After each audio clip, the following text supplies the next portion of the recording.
CNN Chile y 3xI presentan Pares Impares.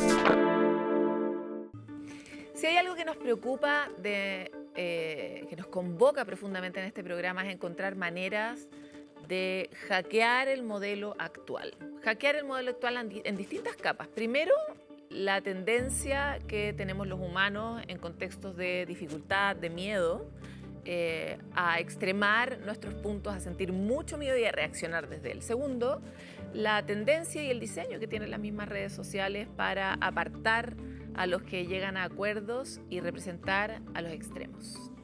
Hace poco, en una entrevista de The Economist, le preguntaban a Elon Musk qué sentía él por tener una plataforma que contribuía tanto a la polarización, y él decía que no, que para nada, que la gente lo amaba mucho a él y que en realidad odiaba mucho a los periodistas. Me pareció interesante porque hasta Elon Musk es víctima de su propia cámara de eco. Y esa es una condición del nuevo tiempo que tenemos que encontrar la forma de combatir. Hoy estamos con Jorge Alessandri, presidente de la Cámara de Diputados, que además acaba de dar un discurso que está muy en el mismo tono. Muy bienvenido por estar aquí. Muchas gracias por estar aquí. Muchas gracias por la invitación. Feliz de estar acá. En su discurso, que se hizo bastante viral, a pesar del algoritmo, el pedazo que todos conocimos y que todos escuchamos era uno en que usted decía: permítame hacer una pausa serena y profunda para pedir perdón a Chile y a los chilenos en nombre de esta corporación que tengo el honor de presidir. Perdón por extralimitar los debates en un periodo de escarnio público reciente a propósito de la crisis social que enfrentamos hace solo unos años. Perdón por esa búsqueda de aprobación permanente a cualquier costo y por el frenesí legislativo sin medir consecuencias que no tienen comparación en la historia reciente. Selecciono ese pedazo de todo el discurso porque creo que es un acto muy honesto, pero de al menos decir: todos estamos mirando la misma foto. Porque llevan mucho tiempo diciendo: lea a los políticos, que cómo se pueden comportar así.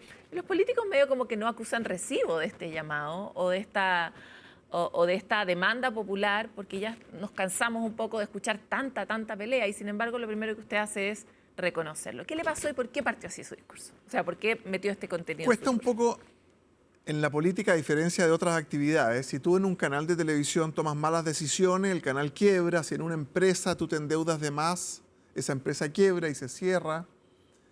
En la política no hay un momento en que tú tengas que rendir cuentas. La elección, por supuesto, para el candidato, pero la elección quizás en 3, en 4 años más, en 8, en el caso de los senadores. Entonces yo me daba cuenta que en la época del estallido social especialmente habíamos hecho políticas públicas convertidas en leyes que iban a provocar un daño enorme. En ese momento decíamos: congelemos las cuentas de la luz. El que no vote esto a favor es un malnacido. ¿Cómo alguien podría no congelar? Pero la letra chica que nadie te decía es que 4 años después la luz iba a subir 70%, porque la ibas a tener congelada por un tiempo. Cuando algunos promovieron los retiros del 10%, oye, la gente necesita su dinero, pero nadie le dijo a esa misma gente: oiga, cuando usted jubile en 7 años más, en vez de 300.000 pesos va a recibir 200 por el resto de su vida por estos 4 retiros que está aprobando el Congreso. Entonces, yo sentía que hay demasiadas cosas con un lindo titular que tienen un efecto desastroso y que nadie ponía la pelota al piso, que nadie ponía la cara y decía: esto fue un error. Y al final, estar en el Congreso no es solo para recibir aplauso y para decir cosas populares, es para hacer políticas públicas que van construyendo Chile. Sentí que en esa oportunidad, donde tienes a todas las autoridades del país en el Salón de Honor escuchándote, todos los medios de comunicación, había que bajar la pelota al piso y había que reconocer que habíamos cometido errores grandes que la gente está pagando hasta el día de hoy. Sin embargo, uno cuando lee la frase la podría sacar del tiempo y del espacio y aplica prácticamente a toda la cotidianidad. De alguna forma, los ciudadanos sentimos que también era una disculpa por la manera en la que la política se da todos los días. No solo en ese momento o en ese contexto, sino ayer y probablemente mañana, ¿no? Claro, el estallido y la pandemia extremaron todo esto, pero hace mucho tiempo que estamos en una política más del espectáculo que de la política pública, de los 40 caracteres. Y decir no a algo es re fácil, pero argumentar, construir un argumento, demostrar por qué Chile tiene que ir por una senda del crecimiento y no por una senda, por ejemplo, impositiva. Requiere conversación. Y las redes sociales nos fuerzan a este debate de los 40 caracteres. Tú mandas un tuit y te contestan un tuit y estás limitado en el espacio. Por lo tanto, mientras más virulento, mientras más extremo, mientras más violento, quizás es algo que va a tener más retweets o más visualizaciones. Y terminamos siendo esclavos todos, izquierda, derecha, jóvenes, viejos, de esa forma de hacer política, y es tremendamente dañino. No es de Chile, yo lo veo en Estados Unidos, lo veo, en fin, en Argentina, y yo creo que eso en el corto plazo te puede hacer ganar una elección, pero en el largo plazo hace todo muy tóxico y muy venenoso, y nadie realmente bien inspirado o bien preparado va a querer estar en la esfera pública. Hemos visto particularmente que la Cámara de Diputados, tal vez por el tiempo, ¿no? Tal vez por la cantidad, tal vez porque es más difícil destacar en esa enorme cantidad entre medio de esa enorme cantidad de personas, tiende a ser más polarizante o más extrema en el diálogo político público. Pero también que a medida que el tiempo se alarga, digamos, cuando la gente pasa a ser senadora o cuando ya ha tenido una experiencia de poder fuerte como la que está teniendo usted como presidente de la Cámara hoy, empieza a ganar una cierta perspectiva de la cual de alguna forma se siente responsable. Y quisiera saber también cuál fue el impacto de ser electo como presidente de la Cámara en su propio temple y distancia y sabiduría. La Cámara siempre ha sido más combativa, son más jóvenes los diputados que los senadores, las exigencias son menores en edad, en territorio, duran 4 años en vez de 8, y por eso que el Senado se le dice la Cámara revisora. O sea, la pelea política dura, el seno de la pelea democrática está siempre en la Cámara. También es una Cámara que es de muchas diferencias. Hay personas muy distintas en historias de vida, en carreras, en edades. Y eso al final, para mí, es una cosa positiva, que la Cámara sea tan diversa y transversal. Para mí fue tremendamente emocionante. Primero, yo venía, antes de entrar a la Cámara de Diputados, venía de una experiencia muy formadora, que fueron 4 años con Sebastián Piñera en el primer gobierno, del 2010 al 2014. Yo fui una especie de secretario privado de él. Me tocó andar con él todos los días, 14 horas diarias, adentro del auto, en las conversaciones más íntimas, en las decisiones más duras, en los ataques más terribles, en el terremoto. Y eso me dio una perspectiva de un poco del Estado, conocer cómo funciona el Estado, sus debilidades, sus fortalezas. También de Chile, ver las distintas realidades que se viven en Coyhaique, en Aysén, en Arica, en Parinacota. Y como que me alejo un poco, y gracias a esa perspectiva, a esa oportunidad que me dio el presidente Piñera, puedo mirar un poco más de lejos. Cuando entro a la trinchera de la Cámara de Diputados hace 9 años, con mucha convicción de hacer el bien, de mejorar las leyes, siempre tuve ese interés por conversar con el del frente, por tender puentes con el que pensaba distinto. Vengo de una familia política también. Siempre en mi casa, mis padres, mi madre periodista, mi padre político, invitaban a almorzar, a comer los fines de semana a gente que pensaba distinto. Dirigentes comunistas como Lucho Guastavino pasaron muchas veces por mi casa, Altamirano. Ese es el tipo de personas con que yo, desde que tengo 5 o 6 años, veía que mis padres interactuaban y pensaban en un mejor país. Por lo tanto, siempre en la Cámara tuve ese interés de tender puentes. Y por lo tanto, quizás eso ayudó también en la elección de la presidencia de la Cámara, porque mis pares de mi sector me podían conocer poco, los nuevos o algo más, los más antiguos, pero la animadversión del frente no era tan virulenta, no era tan violenta, porque sentían que yo pienso totalmente distinto al diputado Winter, por ejemplo, al senador Diego Ibáñez, pero tengo una capacidad y ellos tienen también la apertura de poder conversar sobre los distintos temas. ¿Cómo hacemos para que eso se convierta de alguna forma en una tendencia, en una política que lo pide a gritos? En parte porque si no, no llegamos muy lejos, o porque finalmente se avanza un poco, pero también se retrocede en la medida que tienes muchos adversarios. ¿Cómo cómo se está tomando usted en este Sí. rol un poco la tarea de hacer que eso avance. Yo dedico mucho de mi tiempo a motivar a gente talentosa o preparada con el servicio público, con la política. Voy a las universidades, voy a los colegios, me interesa que el mejor alumno de ingeniería, que el mejor de derecho, que el mejor de periodismo, vea como una posibilidad en su vida ser concejal por un periodo, trabajar en un ministerio por un periodo. No le pido que se dedique la vida a esto. Pero yo siento que la política dejó hace un tiempo en Chile de atraer a personas talentosas. Primero recuperar eso. Después, que es una especie de compromiso con el país, de sentir que tú puedes influir positivamente. Después creo también que los incentivos juegan un papel y que el electorado lo empiece a valorar. Si el electorado cuando va a elegir su candidato a concejal, alcalde o a diputado, solo se fija en el Instagram más virulento, eso no va a ser una actitud que va a engrandecer al país. Si ese ciudadano, ese vecino, se preocupa de buscar un poco más de información, de investigar qué tan preparado es este señor para ser alcalde, qué cosas ha estudiado este señor para ser diputado, cuáles son sus opiniones en frío, cuando no estamos en la marcha, en la discusión violenta, tiene una mirada a país de 30 años, de 40 años, y cuando el electorado empieza a valorar esa seriedad, se empieza a dar vuelta. O sea, Claro, pero tampoco los políticos actúan seriamente. O sea, ¿cómo le vamos pero a es que el pedir huevo o la gallina. El presidente Piñera siempre nos decía, seamos mejores y los tiempos serán mejores. Tú partes con las actitudes en tu casa. Si tú vas a llegar al día de la elección y en la fila, que me ha tocado 100 veces, en la fila te dicen, ¿por quién voto? ¿Para concejal, para diputado, para senador?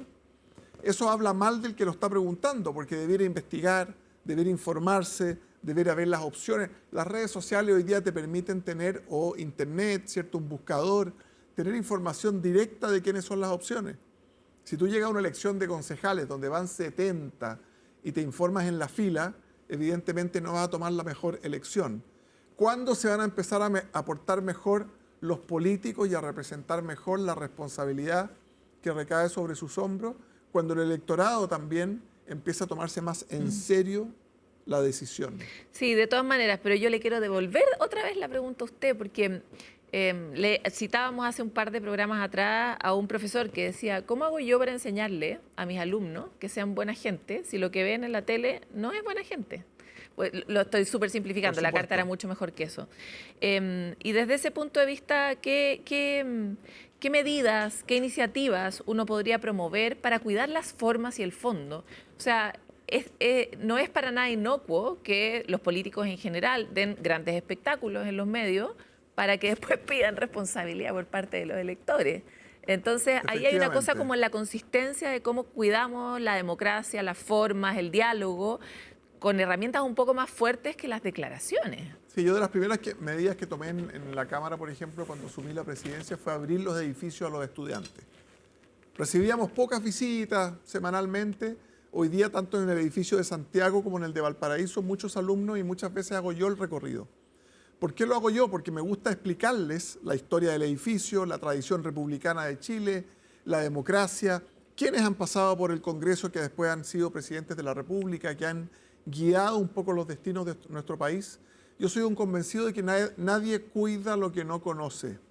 Si a ti nunca te explicaron qué era la moneda, que la democracia se perdió el año 73, que después la recuperamos 17 años después, que antes habíamos tenido otros gobiernos autoritarios con Carlos Ibáñez, o sea que es una historia que normalmente se repite. Algunos creen que el estallido social es la primera vez que Chile tambalea su democracia. Y si usted mira los 200 años de la existencia, 200 y tantos años de la existencia democrática de Chile, más o menos cada 40 años hay una crisis institucional. 1833, 1891 la revolución, termina el presidente Balmaceda, se suicida en la embajada argentina. 1925 el ruido de sable, el presidente sale exiliado a Italia.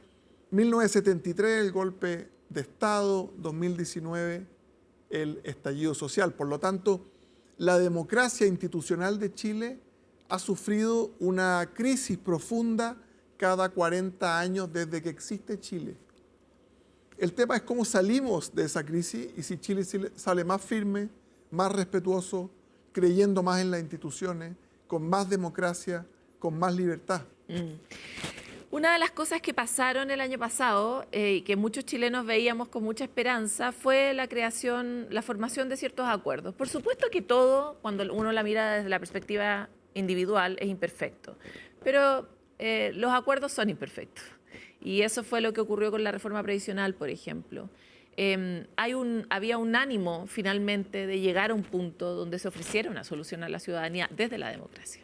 ¿Cuáles son esos otros puntos que a usted le parece que hoy día son los más tensos, los más urgentes, o al menos los que más le duelen a usted? Que la ciudadanía necesita una respuesta rápida de la democracia y una respuesta basada en acuerdos. Tenemos dos problemas grandes hoy día en nuestro país. Uno es con el crecimiento económico, la creación de empleo. Siempre se dice, mire, los sueldos son bajos en Chile o en América Latina, no alcanzan para llegar a fin de mes, es como la frase que todos repiten, ¿cierto? Yo encuentro que hay una frase mucho más dura que esa. El 10% de desempleado no alcanza a empezar el mes. No es que no llegue a fin de mes, no alcanza a empezarlo porque no tiene un salario. Y nuestro país está pegado en un desempleo de 2 dígitos, más de 1 millón de personas desempleadas. Tenemos que hacernos la pregunta, ¿por qué eso ha pasado y por qué Chile, de ser líder en América Latina, el 2014, 2015, deja de crecer y empieza a ser una economía más ralentizada, que ya no atrae la gran inversión, cuando Chile tiene todo para ser un país rico y maravilloso? Hace 200 años no teníamos nada de lo que te hacía rico, no mirábamos al Atlántico, no teníamos oro, no teníamos plata, pero hoy día tenemos todo lo que te hace rico. Estamos en el Pacífico, mirando a los grandes mercados internacionales de China, de Asia, ¿cierto?, de la India. Tenemos litio, que es el nuevo oro. Tenemos cobre para la electromovilidad. Tenemos la capacidad de crear hidrógeno verde. Tenemos el desierto más seco hasta el temporal de la semana pasada, pero uno de los más secos del mundo para crear energía solar. Por lo tanto, yo diría, si uno tuviera que apostar por un país, por su ubicación geográfica, por sus recursos naturales, por sus instituciones, es Chile. Y algo pasa, que la política no está a la altura, que la discusión pública no está a la altura, que nosotros también no nos creemos tanto el cuento, quizás nos falta argentinizarnos en eso un poco. Argentina económicamente se ha portado pésimo en los últimos 60 años, llevan 2 portándose bien y ya se creen el líder de América Latina de nuevo. Nosotros llevamos 60 portándonos bien, 5 o 6 con deuda fiscal, con déficit, con problemas. Pero no comparable a la situación de Argentina. Efectivamente, somos un país que parte de otro lugar. Por lo tanto, yo en esta disyuntiva creo que el país tiene que volver a crecer, tiene que aprovechar las bondades que tiene. Y el país también, la segunda patita, el orden público. Que nunca más volvamos a cuestionar en Chile que si tú te tomas la avenida principal de la ciudad, que es la Alameda, y decides incendiar un edificio, una iglesia o un ministerio, el carabinero puede reducirte con la fuerza legítima, te puede tirar al suelo y te puede esposar. Porque tú, al romper un edificio y al tomarte la avenida principal de una ciudad de 7 millones de personas, estás yendo contra la democracia con una actitud de violencia. Y va a llegar la fuerza legítima, que es la aplicada dentro del Estado de Derecho, la que tienen las policías, y te va a reprimir. Eso lo pusimos en duda en Chile en un momento, y yo creo que nunca más hay que ponerlo en duda, porque la democracia también se basa en un orden determinado. Diputado, sin embargo, usted sabe, porque le preocupan los temas de seguridad, que todas esas manifestaciones vandálicas contra el orden público, contra el bienestar y la infraestructura pública, tienen un origen en una infraestructura social que está todavía muy enclenque. Y una de los mejores ejemplos es el histórico llamado que han hecho todos los sectores transversalmente en torno a la educación, al cuidado de la infancia, a proteger el desarrollo de los niños, nazcan donde nazcan en Chile, en lugar de exponerlos, como lo hacemos, o al menos nuestras cifras indican, que somos muy malos en protegerlos de la violencia, que somos muy malos en protegerlos del abuso, que somos muy malos en asegurarles un lugar sano donde crecer cuando sus familias los han abandonado. El origen de esa violencia que vemos en la calle tiene un correlato con deudas mucho más antiguas que tenemos acá a lo largo del tiempo.